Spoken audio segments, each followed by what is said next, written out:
I will go through all the questions and answers, and there are some 27 questions, and that is a preparatory reading by Bloodstein Bernstein-Ratner, a handbook on stuttering, Thompson Learning.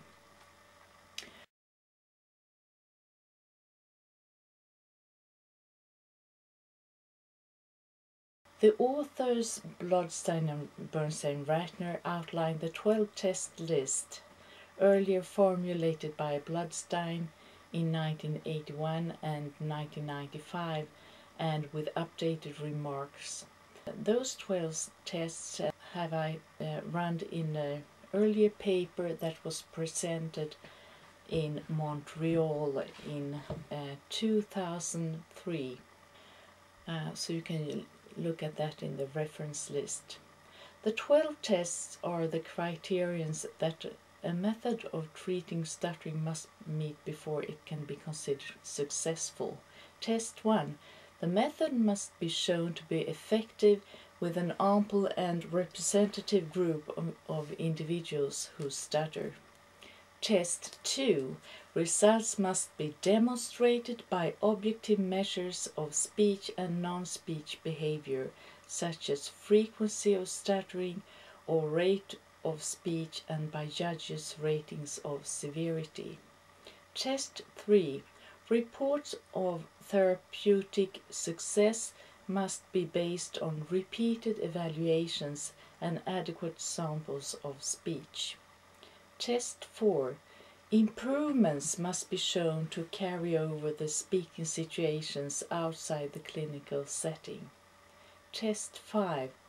The stability of the results must be demonstrated by long-term follow-up investigations. Test 6. Suitable control groups or control conditions must be used to show that reductions in stuttering are the result of treatment. Test 7. The person's speech must sound natural and spontaneous to listeners. Test 8. The clients must be freed from necessity to monitor their speech. Test 9. Treatment must remove not only stuttering but also the fears, the anticipations, and the person's self-concept as a stutterer. Test 10. The success of a program of therapy should not be inflated by ignoring dropouts. Test 11. The method must be shown to be effective in the hands of essentially and qualified clinicians, including those without unusual status, prestige, or force or personality. Test 12. The method must continue to be successful when it's no longer new and the initial wave of enthusiasm over it has died away. And that's referred to Bloodstein and Ratner, pages 338 to 343.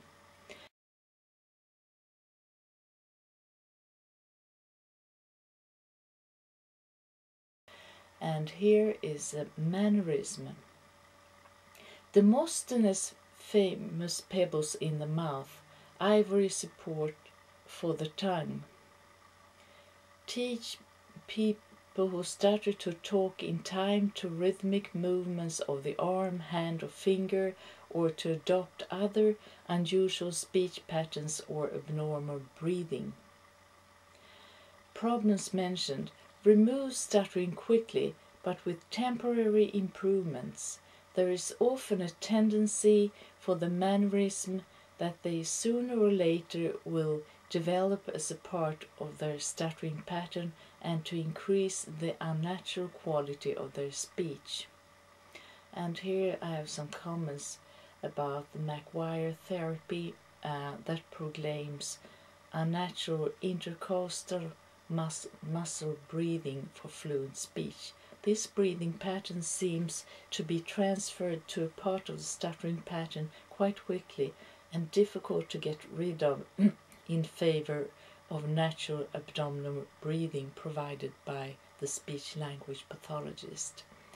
And this is a problem that I've seen at the clinical work.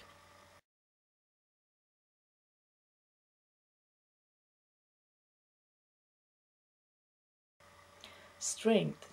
Those who can be hypnotized tend to gain immediate relief from the stuttering difficulty. Flaws. The majority relapses fairly soon. No studies of hypnosis have been using appropriate clinical design with outcome of hypnosis as a valid treatment of stuttering.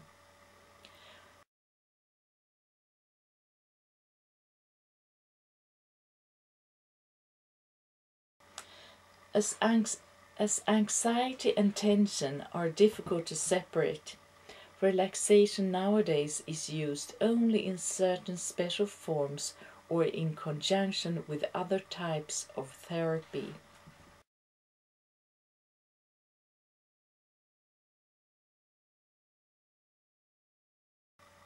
One follow-up study by Brill in 1923 of 69 adult stutterers attended psychoanalysis treatment regularly a few months to 1 year or longer.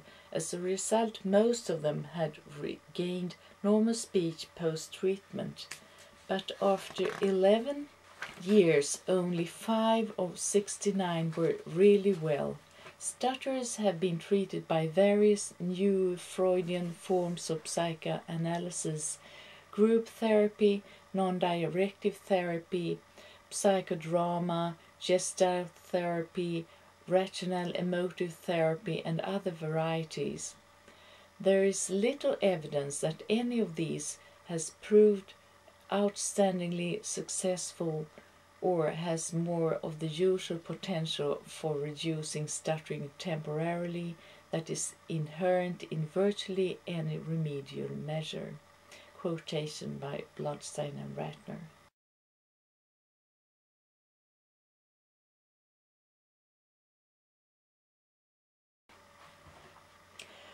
Three of Travis' early students, Bryngelson, Johnson, and Van Riper, open a way of a new therapeutic approach.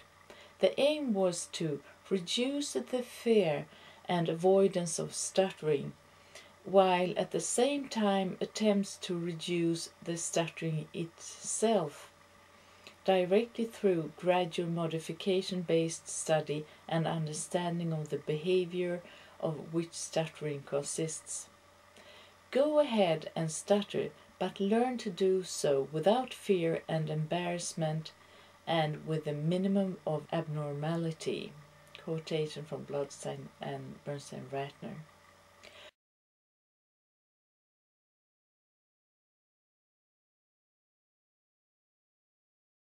The basic goal of stuttering therapy, objective attitude, initially was in conjunction with the attempts to treat stutterers by means of laterality training initiated by the research in neuropsychology led by Orton and Travis, a concept of stuttering as a symptom of conflict between the two cerebral hemispheres.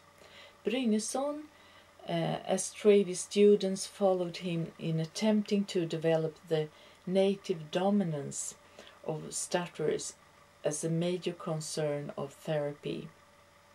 But he also put very great emphasis on the cultivation of attitudes of acceptance and objectivity among his clients in relation to their stuttering.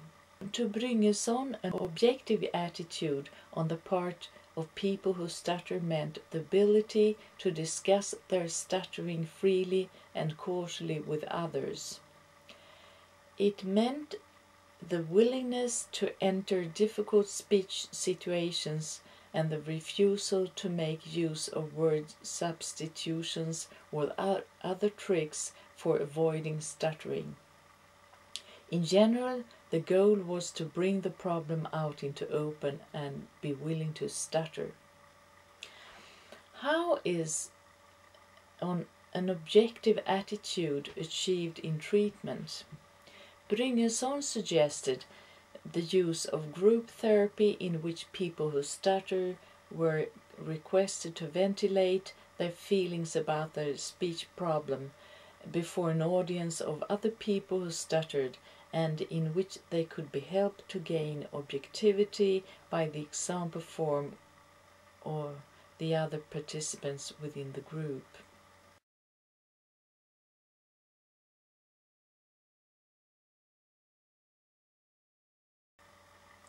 The most important factor that contributed to Johnson's ideas about stuttering was the general semantics writings of Alfred Korzybski in 1941, an essentially semantic approach to therapy. Johnson meant that the things that prevented stutterers from talking normally were simply the things that they did to keep themselves from stuttering. Stuttering was caused by a peculiar set of perceptions and evaluations that people who stutter entertained about their speech. According to Johnson, the causes of stuttering was a kind of behavior influenced by the language they used in talking and thinking about their speech. The Johnson therapy included a kind of scientific observation, extensionalization. Clients had to carefully observe their stuttering behavior in front of a mirror and tape recordings to detect just what they did to prevent themselves from speaking. They observed also the normal disfluency of normal speakers to see that they were not perfectly fluent. The goal of treatment was to create important changes in the stutterer's perceptual and evaluative reactions. Compare with checking of the impact of locus of control.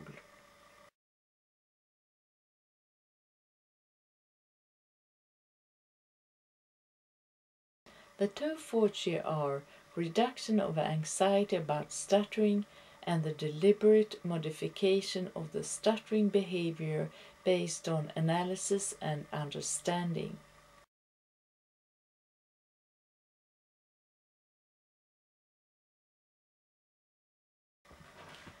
Pseudo-stuttering. Then Riper used voluntary stuttering only in the form of pseudo-stuttering on non-feared words as a mental hygiene device.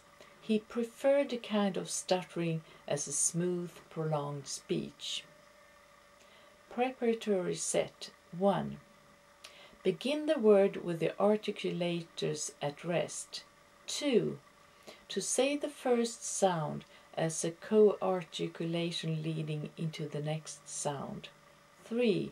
To start voicing and airflow immediately on the attempt to say the word. The techniques was not the normal speech, but a technique helping the stutterer to achieve their objective of learning to stutter fluently. Pull out. To be used when the preparatory sets didn't work and resulted in stutter blocks. When he began to stutter, he was trained to finish the word with a smooth, controlled, gliding prolongation. Immediate effect, increased fluency. Now to the cancellation. When people who stutter failed to make an easy prolongation or pull out, they paused, studied their feelings and behavior, and immediately tried to say the word again. They should use their disfluency as opportunities to battle for control of their fears and to be responsible for the maladjusted behavior.